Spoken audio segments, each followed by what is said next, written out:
You ever notice how the loudest people in a neighborhood are usually the ones hiding the dirtiest secrets?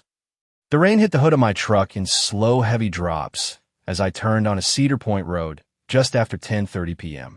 The lake sat black and still beyond the trees, reflecting flashes of blue and red light that shouldn't have been there. At first, I thought somebody had wrecked their boat trailer near the marina entrance, but then I saw the patrol cars lined across my driveway. 3 county units. Headlights cutting through the rain. Wet gravel crunching under my tires as I slowed to a stop. And standing right in the middle of my property wearing a cream-colored raincoat and holding a white umbrella like she was hosting a garden party instead of a police scene was Deborah Whitmore. Even from inside the truck, I could smell the wet asphalt and fresh cedar drifting off the lake. Deborah's voice sliced through the storm before I even killed the engine. "That's him," she shouted, pointing directly at my windshield. "That's the trespasser." I just sat there for a second with my hand still on the wheel.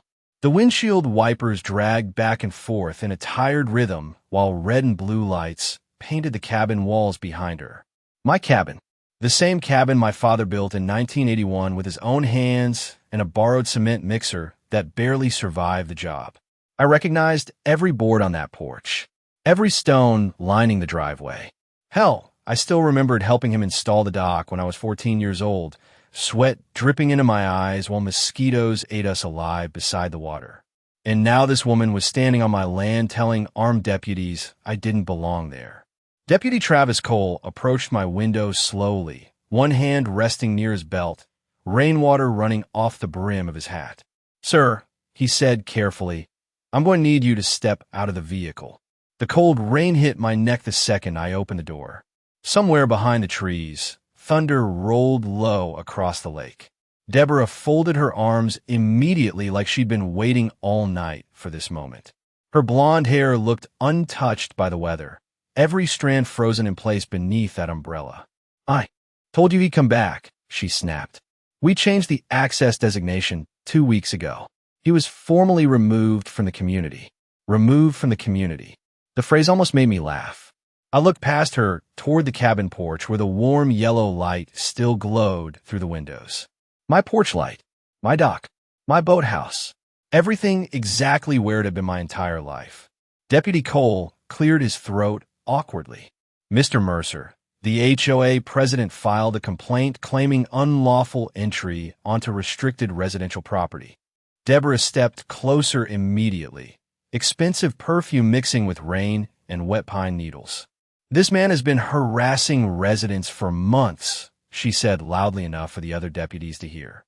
"Ingoding hua daizet," entering restricted areas. Threatening legal action. Frankly, we've tolerated enough. Threatening legal action. That part was technically true, but not for the reason she thought. I reached into my jacket slowly and pulled out my wallet. Deborah's smile widened instantly like she thought she'd already won. People like Deborah always mistake silence for weakness. That's the funny thing about power. Fake power talks constantly. Real power usually keeps its mouth shut. Deputy Cole took my ID and angled it beneath his flashlight. The moment he read the name, the entire atmosphere changed. His jaw tightened slightly, then his eyes moved back up toward me. Rainwater dripped off the brim of his cap onto the plastic ID sleeve. "Nathan Mercer," he said quietly. Deborah kept talking behind him. "I want him escorted off the property tonight. If necessary, I'll file emergency injunction paperwork first thing in the morning. This community will not be intimidated by ma'am." Deputy Cole interrupted carefully without taking his eyes off me. Deborah stopped mid-sentence. "What?" He swallowed once. "You said he was trespassing?" "He is trespassing." I could hear the confidence cracking slightly in her voice now. Deputy Cole looked back toward the cabin, then at me again. "Sir," he asked slowly, "are you the same Nathan Mercer assigned to the State Judicial Oversight Commission?" The rain kept falling. Nobody moved. Deborah blinked twice like her brain suddenly lost signal. Somewhere behind us, one of the deputies shifted his stance on the wet gravel. I could smell lake water and engine heat rising off the patrol cars. Then I looked directly at Deborah Whitmore for the first time all night and finally spoke. "That depends," I said calmly. Is your HOA still operating under an active charter? The silence after that question felt heavier than the rain. Deborah Whitmore's face lost color, so fast it looked like somebody had pulled a plug somewhere behind her eyes. Deputy Cole handed my identification back with both hands now, suddenly careful in a way he had not been 5 minutes earlier. The younger deputies behind him stopped shifting around and straightened up like somebody invisible had entered the scene. Funny how quickly authority changes the temperature in a room. Deborah tried to recover first. People like her always do. Well, she said, forcing a brittle laugh, that is not relevant to the immediate issue here. But her voice had changed. The sharpness was gone. Now there was strain underneath it. The kind you hear when somebody realizes they stepped onto thin ice after jumping up and down on it for weeks. I looked past her toward the lake again. Rain danced across the dock lights in silver ripples while wind pushed small waves against the shoreline. I had spent most of my adult life in courtrooms filled with noise. Lawyers arguing, politicians posturing, board members pretending procedure mattered while hiding corruption beneath polished smiles. That cabin was supposed to be my escape from all of it. My father used to say the lake fixed things city life broke inside man. Maybe he was right. Every summer growing up, I watched him sand those porch railings by hand while old country music drifted through the pine trees from a rusted radio hanging in the garage. The smell of cedar stain and black coffee still reminds me of him. After he passed, I kept the property exactly the same. Same green mailbox. Same faded fishing chair near the dock.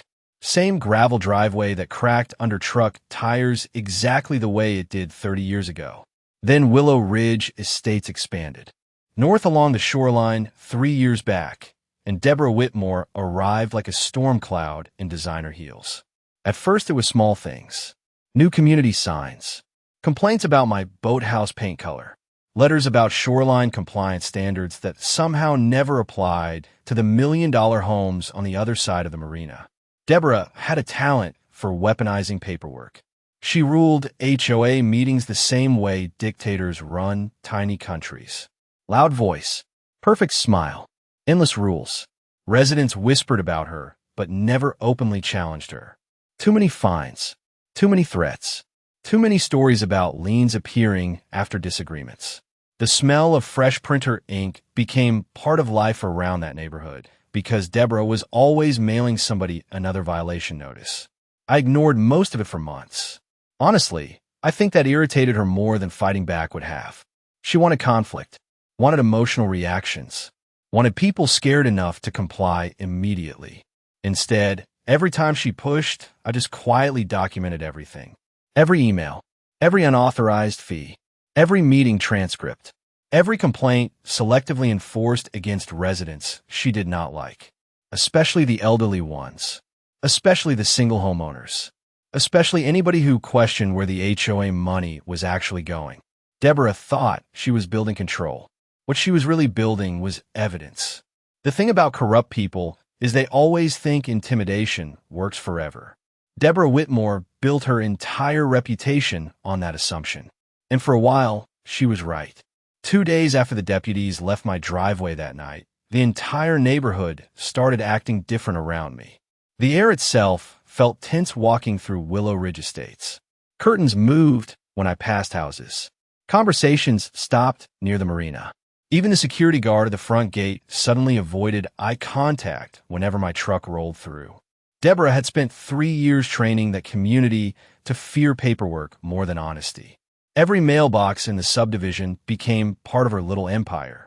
Certified letters, violation notices, emergency assessments, community, warnings. She used paper like other people use weapons. The smell of printer toner and fresh envelopes practically lived inside the HOA office beside the clubhouse. But fear leaves patterns if you know where to look.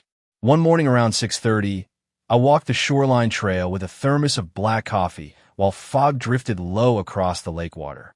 The wooden docks creaked softly under the current, and somewhere in the distance a boat engine hummed awake. That was when Harold Bennett finally approached me.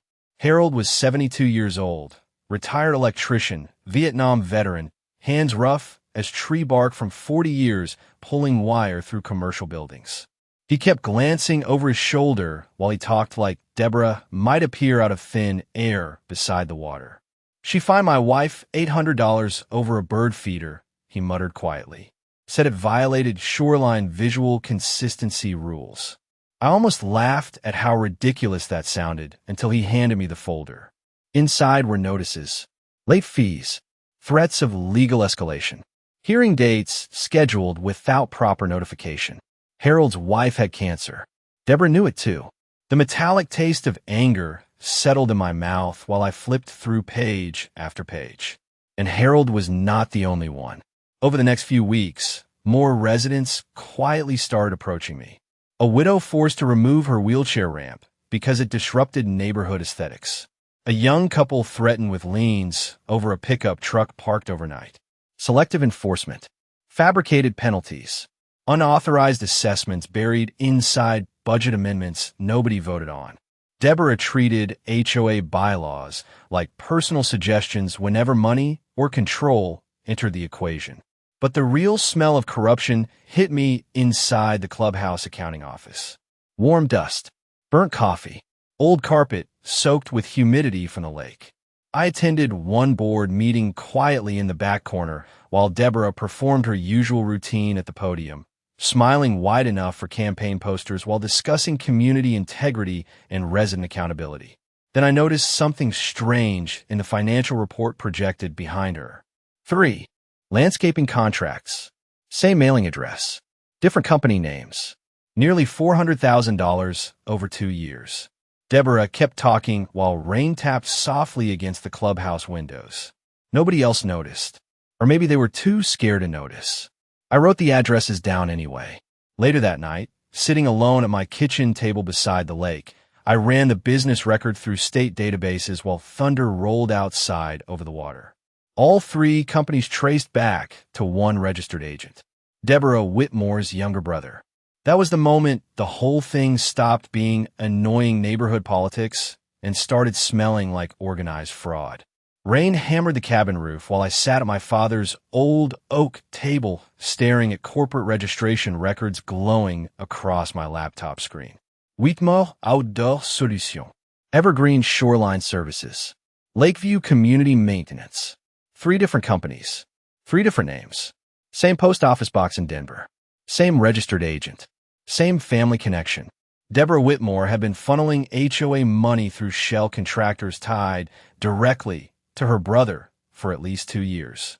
I leaned back slowly in the chair while thunder rolled over the lake hard enough to rattle the windows. The smell of black coffee and wet cedar filled the kitchen. Outside, dock lights reflected across dark water in long broken streaks. My father used to tell me corruption always gets lazy eventually. Honest people hide mistakes. Dishonest people hide patterns. And Deborah had left patterns everywhere. The next morning I drove into town just after sunrise. Fog clung low over Highway 18 while my truck tires hissed across rain-soaked pavement. I stopped at the county records office, an old brick building that still smelled like dust, toner ink, and overheated fluorescent lights from 1987. Most people do not realize how much information sits quietly inside public databases if you know where to look. Property transfers, contractor permits, board amendments, election filings, financial disclosures. Paper trails never sleep. Neither do judges. Lillian Brooks worked the administrative records counter downtown. Sharp woman, mid-50s, glasses hanging low on her nose. The kind of clerk who notices everything while pretending not to notice anything at all. She looked up the second I walked inside. "Judge Mercer," she said softly, keeping her voice low. "You finally digging into Willow Ridge?" I stopped right there. Finally. Her expression tightened slightly. Then she reached beneath the counter and slid a thin manila folder toward me without another word. The paper felt cold in my hands. Inside were 3 anonymous complaints filed over the past 18 months regarding election irregularities inside the HOA. Missing ballots, closed meetings, financial discrepancies. One resident claimed Deborah extended her presidency through emergency procedural amendments never legally approved by homeowners. Another complaint accused the board of issuing fines specifically to residents who planned to vote against her during elections. The fluorescent lights buzzed overhead while I turned pages slowly. Nobody followed up? I asked. Lillian gave a tired smile. People tried. That answer told me everything. Outside the courthouse annex, cold wind rolled down Main Street, carrying the smell of diesel exhaust and wet pavement. I stood beneath the awning reading through the complaints again while traffic splashed through puddles nearby. Deborah had built herself a small kingdom beside that lake. And like every petty tyrant, she relied on one thing above all else. People believing resistance was useless. But the real mistake came 3 nights later during the emergency HOA meeting. Deborah called it to address unauthorized legal harassment against board leadership. Translation? She finally realized somebody was pulling at the threads, holding her little empire together. The clubhouse parking lot overflowed with SUVs and golf carts by 6 o'clock. Rainwater dripped from umbrellas while residents shuffled inside, whispering nervously to one another. You could smell tension before even opening the doors. Burnt coffee, cheap cologne, damp carpet, fear. Deborah stood at the front podium, wearing a navy blazer with a silver HOA pin near her collarbone, like she was running for governor instead of controlling a lakeside subdivision. The second she saw me walk in, her smile froze for half a heartbeat. Tiny reaction. Most people would miss it. Judges are trained not to miss things. Mr. Mercer, she said smoothly into the microphone. Interesting to see you attending community functions again. Several heads turned toward me immediately. I took a seat quietly near the back wall beside Harold Bennett without saying a word. Deborah continued smiling, but I noticed her knuckles tightening around the podium edges. Unfortunately, she continued, certain individuals have chosen to spread misinformation regarding this board's integrity. Then she clicked the remote projector behind her, and suddenly my face appeared on the screen. Security photos. My truck near the marina. Me walking shoreline paths. Timestamps. Dates. The room shifted instantly. Murmurs spread across folding chairs beneath fluorescent lights. Deborah folded her hands calmly, like she had rehearsed this moment for weeks. Residents deserve to know, she said carefully, when hostile individuals begin targeting community leadership. Harold leaned toward me slowly. Jesus Christ, he whispered, but I barely heard him, because Deborah had just made the biggest mistake corrupt people always make eventually. She stopped hiding. The room smelled like wet jackets, burnt coffee, and panic the second those photos hit the projector screen. Deborah Whitmore stood beneath the fluorescent lights like she was delivering a national security briefing instead of publicly targeting one of her own residents. Every image behind her had been carefully selected. Grainy security shots of my truck near the marina. Me carrying fishing gear down the dock. Me walking the shoreline trail at sunrise with a thermos in my hand. Normal things. Everyday things. But Deborah understood something dangerous about frightened people. Context matters less than presentation. This pattern of surveillance and intimidation cannot continue, she announced smoothly, clicking through another slide.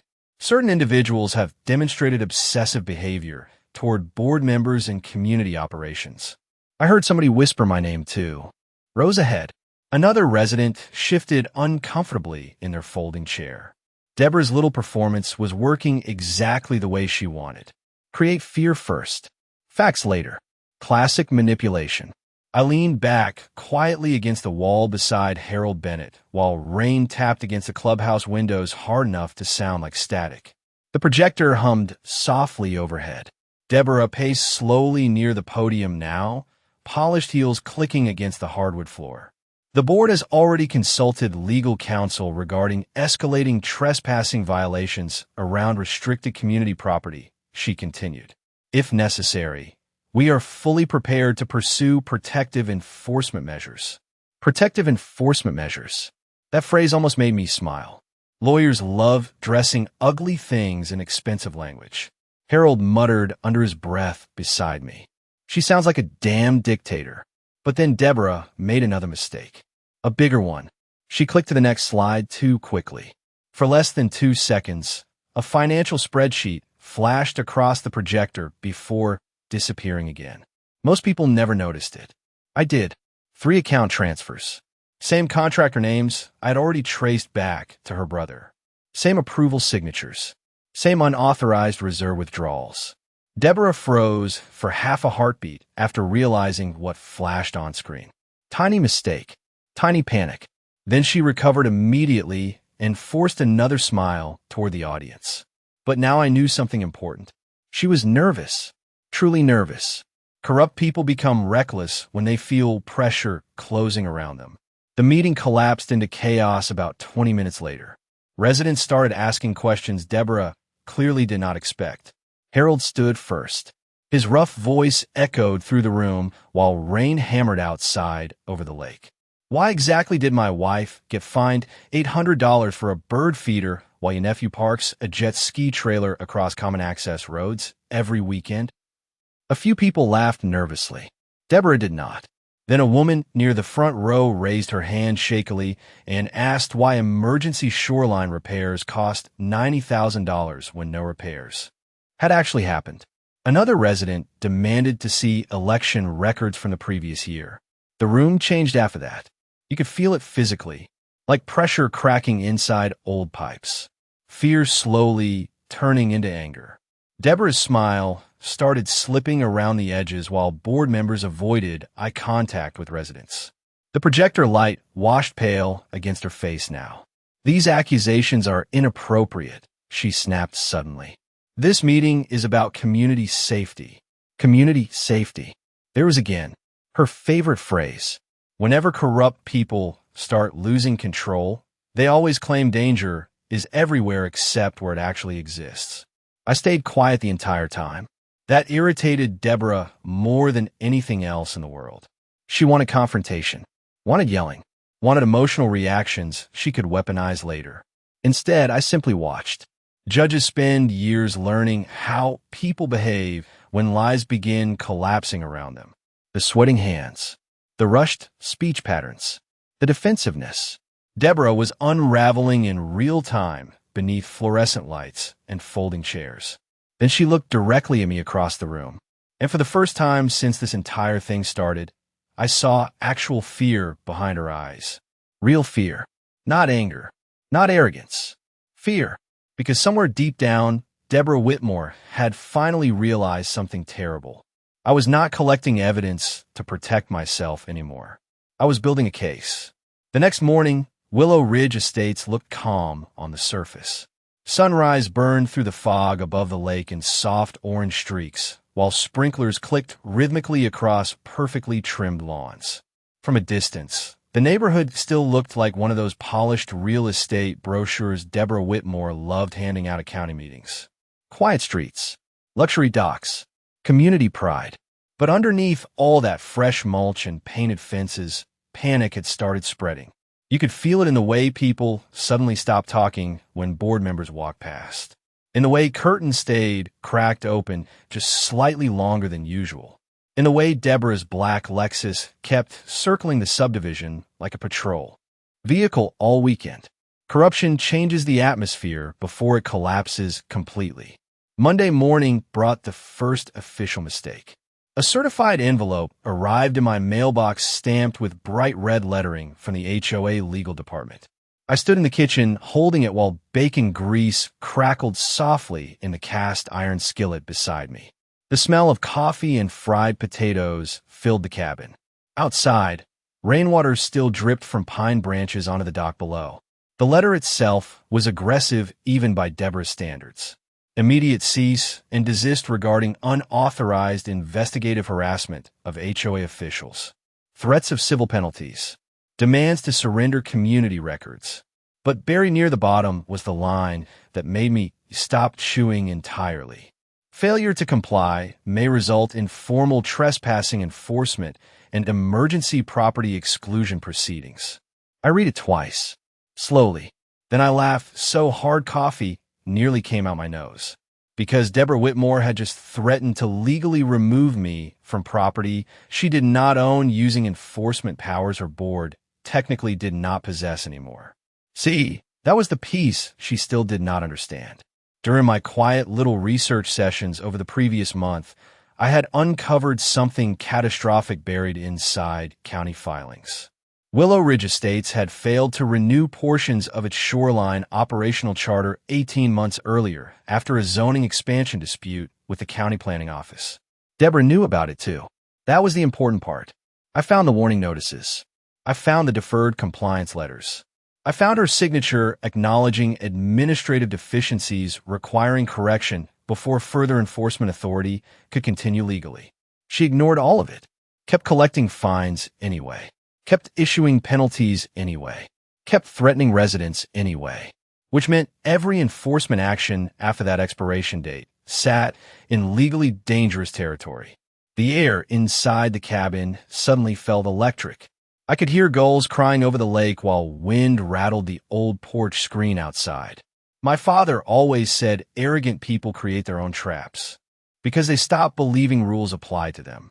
Deborah had crossed that line months ago.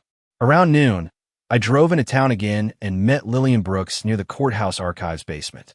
The lower records room smelled like old paper, dust, and cold concrete. Metal filing shelves stretched across dim fluorescent aisles filled with decades of county history boxed neatly in silence. Lillian slid another folder toward me carefully. "You were right," she whispered.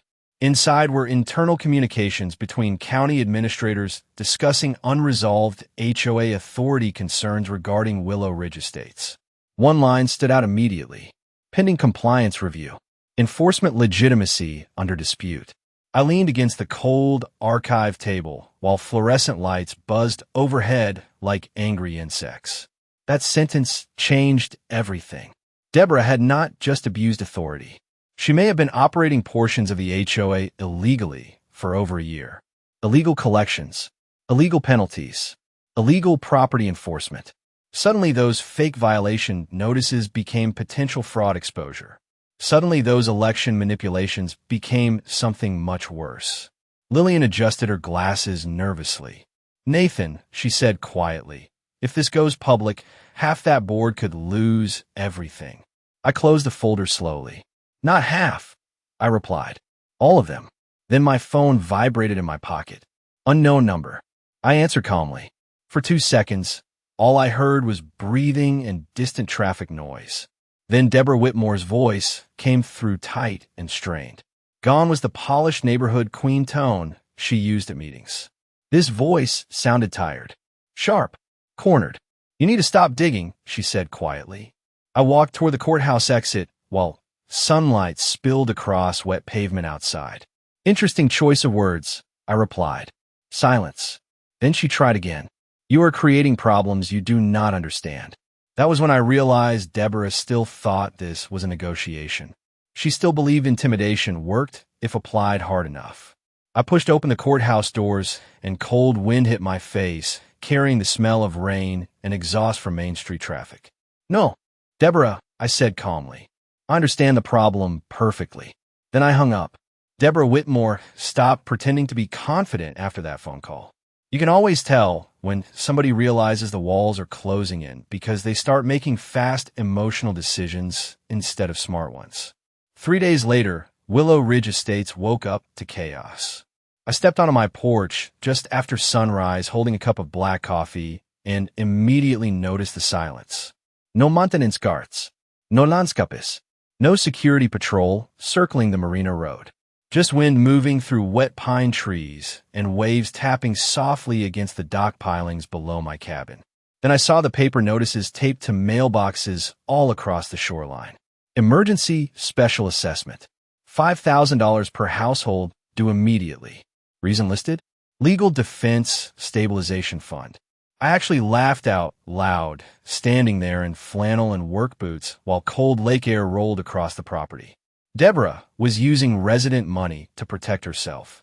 The smell of rain and cedar drifted through the morning while people stepped outside their homes, reading notices with stunned expressions. You could feel the anger spreading house by house like electricity through bad wiring. Harold Bennett drove up 20 minutes later in his old Ford pickup, tires crunching hard across the gravel. He climbed out holding one of the notices and shaking hands. "She lost her damn mind," he muttered. "People are furious." Furious was an understatement. By noon, residents crowded outside the clubhouse demanding answers while Deborah locked herself inside the administration office with 2 board members and her attorney. The entire neighborhood atmosphere had shifted now. Fear was gone. Once people stopped being afraid, corrupt systems collapsed fast. I stayed away from the crowd and spent most of the afternoon inside the county administration building downtown. The courthouse elevators smelled like machine oil and old carpet, while fluorescent lights buzzed overhead. Lillian Brooks met me outside records processing, carrying a thick stack of certified copies against her chest. "You are going to want to see this," she whispered. The audit trail was worse than I expected. Much worse. Unauthorized reserve withdrawals. Missing maintenance invoices. Duplicate contractor payments routed through Deborah's brother. Even election proxy signatures that belonged to deceased residents still listed as active voting participants inside HOA board approvals. Dead people voting to extend Deborah Whitmore's authority over a lakeside subdivision. My fingers tightened around the documents while traffic hummed outside beyond courthouse windows. There it was. The moment suspicion becomes proof. Lillian looked pale under the office lights. "Nathan," she said carefully, "state investigators are asking questions now." I nodded slowly. "Good." Then my phone rang again. This time it was Deputy Travis Cole. His voice sounded uneasy immediately. "Sir," he said quietly, "I thought you should know Deborah filed another complaint this morning." I stepped into the hallway overlooking Main Street while cold air leaked through the courthouse doors downstairs. "What kind of complaint?" Silence for half a second. Then he exhaled heavily. "She claims you illegally obtained private community records and abused judicial influence to intimidate HOA leadership." I closed my eyes briefly and smiled. Because there it was. The final desperate move. When corrupt people can no longer defend facts, they attack legitimacy instead. Deputy Cole lowered his voice further. "Between us, this is getting ugly fast." County investigators showed up at the HOA office an hour ago with financial subpoenas. Financial subpoenas. The words settled calmly in my chest like heavy stones, finally reaching bottom. Outside, thunder rolled low over the mountains again. I thanked him and hung up. By evening, the neighborhood looked completely different. Residents gathered in driveways whispering in small groups, while board members avoided public areas entirely. Deborah's Lexus sat crooked outside the clubhouse entrance with one headlight still glowing against the rain. Through the office windows, I could see silhouettes moving frantically inside. Papers everywhere. Phones pressed to ears. Panic. Pure panic. I parked quietly near the marina overlook and watched. The rain fall across the lake for almost 20 minutes. The water looked black beneath storm clouds rolling over the shoreline. Then another vehicle pulled beside mine. Black County sedan. Engine humming softly. A man in a charcoal overcoat stepped out, holding a leather document case beneath his arm. State Oversight Division. I recognized him immediately. Robert Gaines, Internal Judicial Compliance Investigator. He walked toward my truck slowly through the rain and stopped beside the driver window. "Nathan," he said calmly, "you were right." I looked toward the glowing clubhouse windows again. "How bad is it?" Gaines adjusted the folder beneath his coat while rainwater dripped from the edge of the marina roof nearby. "Bad enough," he replied quietly, "that by tomorrow morning, Willow Ridge Estates may not legally exist anymore." The storm hit just before dawn. Wind bent the pine trees along the shoreline hard enough to make branches scrape against cabin roofs, while thunder rolled across the lake in long, heavy waves. I had barely slept when my phone started vibrating nonstop on the nightstand beside me. Emails, county alerts, resident messages. The smell of rain drifted through the cracked bedroom window, while pale flashes of lightning reflected across the water outside. Then came the official notification. State Oversight Emergency Administrative Action. I sat up slowly in bed, reading every line twice while rain hammered the dock below my cabin. Immediate suspension of all enforcement activity by Willow Ridge Estates Homeowners Association pending fraud investigation and charter compliance review. Financial asset freeze authorized.